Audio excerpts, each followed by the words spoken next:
Padahal tanpa diketahui, keris tersebut telah ditaruh duluan. Kok duluan? Padahal sebenarnya keris itu sudah ih.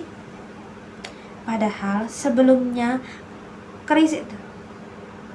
Padahal sebelumnya keris itu sudah di keris itu.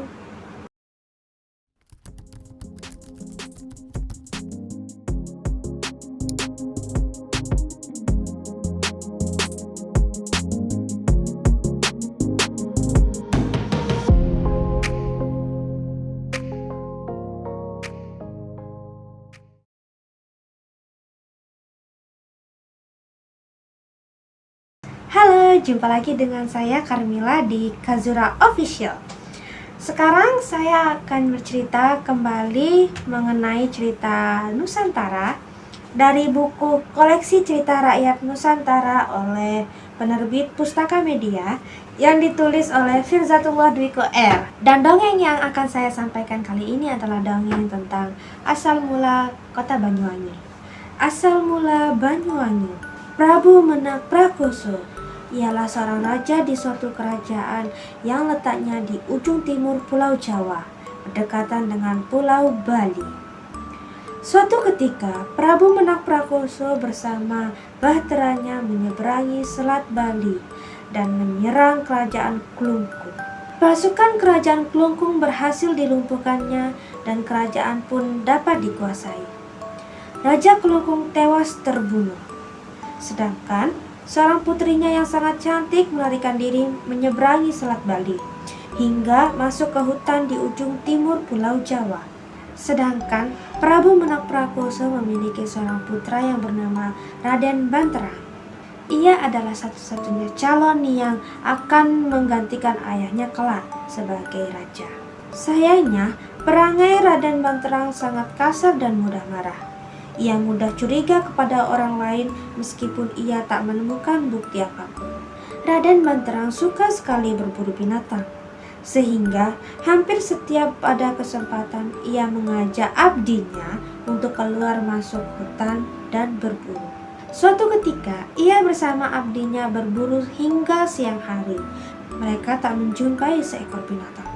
Raden Banterang kemudian membagi tugas agar mereka menyebar saja. Maka mereka pun berpencar. Raden Banterang memisahkan diri dengan mereka. Belum seberapa lama ia berjalan, tiba-tiba ia melihat sosok berkelebat menyelinap di antara semak-semak. Raden Banterang menyiapkan anak panahnya. Ia mengendap-endap mendekati semak belukar.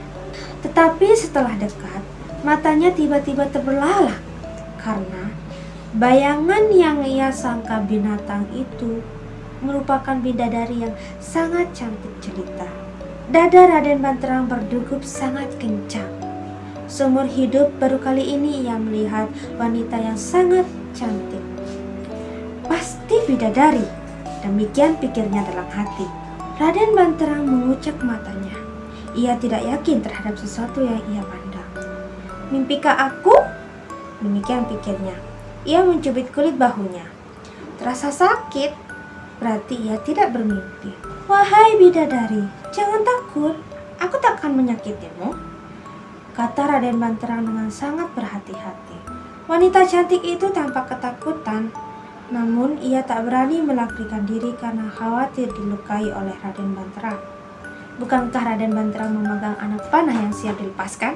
Kalau engkau tidak bermaksud melukai, mengapa membawa anak panah yang siap dilepaskan? Tanya sang gadis. Oh, panah ini untuk berburu binatang, jawab Raden Banterang sembari melemparkan panah dari tangannya. Barulah gadis itu yakin jika Raden Banterang tidak berniat jahat. Aneh, engkau berada di dalam hutan sendirian. Apakah engkau bangsa jin atau bidadari? Tanya Raden Banterang. Aku bukan jin dan bukan bidadari. Benarkah? Tanya Raden. Iya, aku manusia sepertimu. Lalu mengapa kau berada di hutan sendirian? Tanya Raden Banterang. Ceritanya sangat panjang, jawab sang gadis itu. Siapa namamu? Tanya sang Raden. Namaku Imade Surati. Oh, mendengar nama itu, kau pasti bukan penduduk Jawa. Apakah kau dari Bali? Tanya Raden Banterang. Benar, jawabnya sambil mengangguk. Lalu kau sendiri siapa? Aku Raden Banterang. Aku memang suka berburu di hutan ini, jawab Raden Banterang. Setelah berkenalan, rasa takut gadis itu semakin berkurang. Ia kemudian menceritakan nasibnya. Sesungguhnya aku melarikan diri sampai ke hutan ini, ujarnya mulai bercerita. Mengapa begitu? Tanya Raden Banterang. Ayahku adalah seorang raja Kelungkung. Beberapa waktu lalu, kerajaanku diserang oleh Raja Menakprakoso dari Jawa. Ayahku terbunuh. Diam-diam aku menyelinap dari istana dan melarikan diri sampai ke Selat Bali. Di sana aku ditolong oleh seorang nelayan dan diantar ke Pulau Jawa ini. Dan akhirnya aku sampai ke hutan ini. Aku masih takut, jangan-jangan pasukan Raja Menakprakoso masih mengikutiku. Raden Banterang terdiam mendengarkan cerita itu. Bukankah raja yang membunuh Raja Kelungkung adalah ayahnya sendiri? Raden Banterang menghela nafas. Nini, engkau jangan khawatir. Aku akan melindungimu. Aku akan bertanggung jawab jika pasukan Menakprakoso mencarimu. Itu tidak akan mungkin. Benarkah? Tanya Imade Surati. Percayalah. Raden Banterang berusaha meyakinkan. Demikianlah perkenalan mereka. Imade Surati kemudian diajak pulang ke istana. Lalu Raden Banterang menikahinya. Imade Surati sangatlah cantik. Kecantikannya tidak hanya tampak dari luar. Budi pekertinya juga lembut dan bersahaja.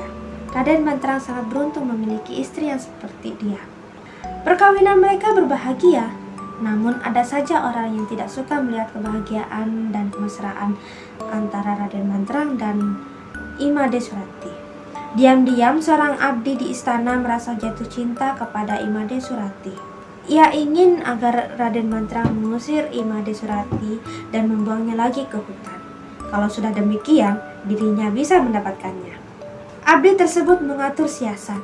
Ia tahu betul bahwa perangai Raden Banterang sangat mudah dihasut dan mudah marah. Suatu ketika ia menemui Raden Banterang. Saya melihat Raden tampak bahagia sekali dengan Nyai Surati, ujarnya untuk mengawali pembicaraan. Ya, karena istriku itu selain cantik, dia juga penyabar. Aku sangat beruntung mendapatkan wanita seperti dia, ujar Raden Banterang bangga. Syukurlah, tetapi saya hanya menasihati, hendaknya Raden berhati-hati. Istri Raden itu ibarat bunga mawar yang mempunyai duri yang suatu saat bisa melukai Raden. Bagaimana menurut pendapatmu? Tanya Raden Banterang. Pokoknya Raden harus berhati-hati. Saya mempunyai firasat yang kurang baik terhadap keselamatan Raden, jawab sang abdi. Kau jangan mengada-ngada. Saya tak pernah mengada-ngada kalau tidak punya bukti. Kalau Raden tak percaya, periksa saja di bawah tempat tidurnya tersimpan keris. Lalu untuk apa seorang istri menyimpan keris? Sedangkan ia tidak punya musuh. Saya khawatir Imade Surati akan membalas dendam atas kematian ayahnya. Bukankah dia putri Raja Kelungkung yang tewas di tangan Prabu Menakprakoso? Pikirkanlah Raden, jawab sang abdi. Mendapat hasutan seperti itu, mendadak darah Raden Banterang kemudian mendidih. Ia hampir percaya mendengar cerita dari abdinya. Maka diam-diam ia memeriksa tempat tidurnya. Dan ternyata benar, Raden Banterang menemukan sebuah keris di bawah tempat tidur. Padahal sebenarnya keris itu telah ditaruh oleh sang abdi terlebih dahulu. Raden Banterang semakin yakin jika istrinya, Imade Surati, hendak mencelakainya. Maka pada suatu hari ia mengajak istrinya ke hutan. Mereka berjalan hingga sampai ke tepi sebuah telaga. Surati, istriku, engkau kutolong dari hutan, kemudian kubawa kau ke sini untuk kunikahi. Namun setelah menjadi istri, engkau berusaha mengkhianatiku, kata Raden Banterang marah. Apa yang Kakanda maksudkan? Aku tidak mengerti, tanya Imade Surati penasaran. Kau jangan berlagak tak tahu. Bukankah engkau melakukan rencana busuk terhadapku? Rencana busuk apa? Keris siapakah ini? Tanya Raden Banterang sambil mengeluarkan keris yang dari tadi diselipkannya di pinggangnya. Imade Surati melongo menatap keris itu. Aku tidak tahu, jawabnya sambil menggeleng. Kau jangan berpura-pura, sungguh engkau berkhianat, tak tahu balas budi. Bukankah engkau hendak membunuhku? Suara Raden Banterang semakin meninggi. Aku bersumpah demi Sang Hyang Widi, aku benar-benar tidak tahu menahu tentang keris itu, jawab sang istri. Keris ini kutemukan di bawah kasur.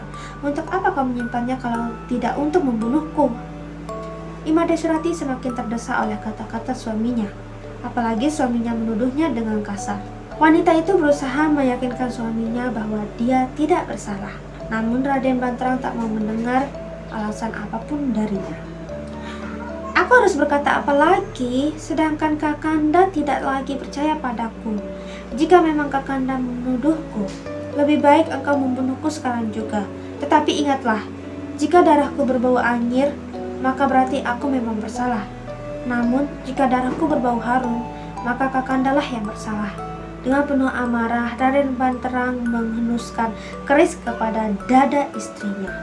Ia lalu mendorong tubuh Imade Surati ke telaga. Darah merah memenuhi air telaga. Namun sungguh ajaib, Raden Banterang mencium aroma wangi di sekitar tempat itu. Oh, aku berdosa telah membunuhmu. Banyuwangi, Banyuwangi, keluhnya menyesal. Semenjak saat itu, Raden Banterang memberi tempat itu dengan nama Banyuwangi, yang dimana artinya banyu adalah air dan wangi artinya harum.